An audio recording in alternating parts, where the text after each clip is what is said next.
मामा कधी आले? आलो का यांनीच फोन करून बोलून घेतलं होतं. आधी चालतो. आता एवढं फोन करून सांगतोय मला नाही बाकीचं माहिती म्हणून मी फोनवरच सांगितलं होतं की तू असं करण्यासाठी येऊ नको म्हणून मी तुम्हाला फोन केला.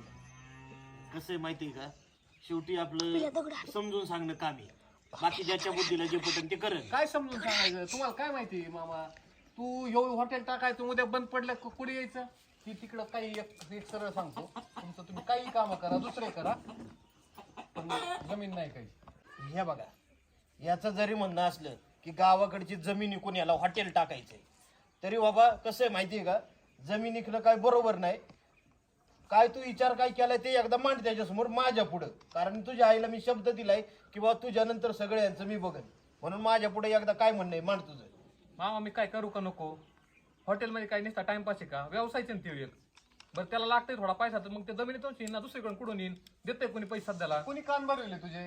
कान कोणी भरविले? कान भराच काय संबंध नाही. मला हॉटेल टाकायचंय, माझ्या वाट्याची जमीन मी विकतोय बस. तुला सांगता येत नाही का?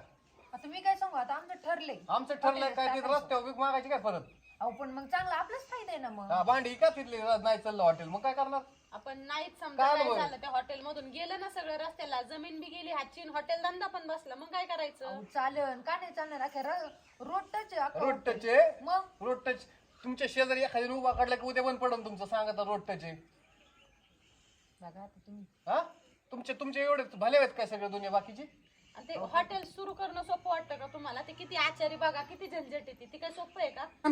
मग ते सोपं वाटतं का तुम्हाला? आणि आहे का काय अनुभव याच्यातला आधी? अहो नाहीये पण मग काय पैसे दिल्यावर 4 लोक कामाला तुला येतात. पोहे करायला शिकले म्हणजे सगळं आलं का? ते तसलं सांगू ना, कोणतरी कान भरवलेले तुमचे. इथून एक जमिनीचा एक गुंठा नाही, एक फूट सुद्धा भेटणार नाही. काय अहो भाऊजी एवढे दिवस तर तुम्हीच जमीन करत होते, आम्ही काय बोललो जमीन तुम्हाला? करतो का फुकट करतो काय? तुम्ही बाजरी फिजरी नेत नाहीत का इथून? आता येतो पण मग तरी पण करा ना थोडस मदत केलं काय होतं? मदत म्हणजे काय? ती काय चिल्लर वाटायची काय तिथं गोळा करायची? हे बघा मामा ती तर ऐकत नसेल ना, दे मग आमची हिस्से करून. हिस्से फिस्से भेटणार नाही तुझे. एक काम कर, तुझ्या आई लिकीकडे पाठवतोय, बापाकडे घे आणि त्यांचे हिस्से कर. आता मायली की माझ्या बापाकडून घेऊ का मी? मग कुणाकडे घालते? चुकी जागा आले तुम्ही. हे बघ तिला बोलू नका तुम्ही, मी ठरवलंय काय करायचं आणि काय नाही. तुला बोलायचंच नाही. तुला कोण बोलते? मी माझं सांगतोय, माझा निर्णय झाला. तुमचा निर्णय विचारलाच नाही मी. अहो पण सोपं वाटतं का बरं, तुम्हाला मग- हॉटेल उभं करणं भाऊजी? तुम्ही काय असं पुढे लावून घेतलंय तू हॉटेलचं नाव का किती तीनदा बाहेर रे? मामा तिथं का आपल्या वडापाव खायला नाही जायचं? हे बघा, त्यो तुला हॉटेल टाकू नको म्हणतोय म्हणजे तो काय तुला असं मुद्दामून किंवा हिनवायसाठी नाही म्हणत, काळजीपोटीच म्हणतोय. कामधंदा करतोय, नोकरी करतोय, त्याच्यातून 2 पैसे कमवून त्यांनी स्वतःच काही केलं तुझ्या पैशाचं ते वेगळं. जी जुनं आज्यापासून पंजापासून आलंय त्याचा एकाच काय संबंध याचा? वडिलोपार्जित जमीन आहे आपली. बाबा उद्या काय झालं तुझ्या पोराला कपाळाला माती राहील का? कपाळा जाऊन द्या. हिचा बाप जेव्हा पोरगी देतो तेव्हा काय म्हणतो त्या जमीन आहे का? का त्यांना नाही वाटत का? त्यांना हीच वाटलं होतं. उद्या जर आता जसं 2-3 वर्ष सगळं बंद झालं त्यावेळेस काय झालं की सगळे गावाकडे पळत होते. कशासाठी पळत होते? खात्यान कमीत करून देण्यात आलं तुमच्या. उद्या जमीन नसल्यावर काय करतात ह्याचा विचार केलाय का तुम्ही? हा, या बघा तुम्हाला मी दोघांना एक सोपी आयडिया सांगू का? त्याला हॉटेल टाकायचंय आणि तुला जमीन विकून नाही ना द्यायची.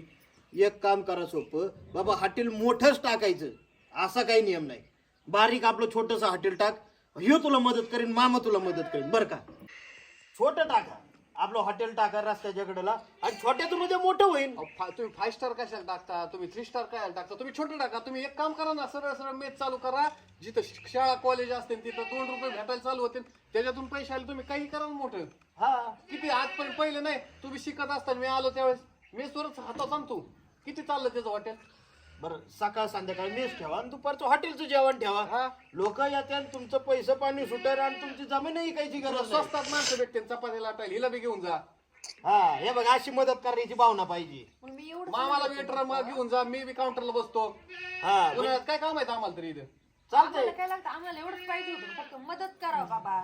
येतं डायरेक्ट उरतूर बोलायला लागले मग. अहो, मग मदत करा असं म्हणावं, कळलं का? वावर विकायचं डायरेक्ट. हा, झालं ना आता मनासारखं तुमच्या? झालं का रे तुमच्या विमानासारखं? तुम्हाला सांगतो तिकडे गुंठ्यावाल्यांचं वेगळं, त्यांना गुंठ्याला 30-30 लाख रुपये, आपल्याला एकराला 10 लाख भेटायचे पंचायत. आणि त्याच्यात तुम्ही वावर इकल्यावर राहिलं काही इथं कुसळ. एक काम करा, तर मी मेच चालू करा. हो हसली, आवडलं हिला बघ. मेच चालू कर, हिला घेऊन जा. हा, आणि मामाला घेऊन जा. मी येतो कधीतरी चक्रीला. बघितलं का कसं तोंडच वाचलं लगेच मेस चालू कर म्हटल्यावर.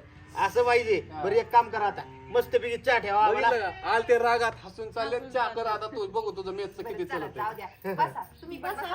आणतो आम्ही चहा. हा, हा. नाही हिने सांगितलं हॉटेल चालू करायचं हिने कान भरली माहिती आणि मग केलं ना चालू आता झालं ना बायकोच्या मनासारखं झालं तुझ्या आणि मग दात वाचलं बघतील लगेच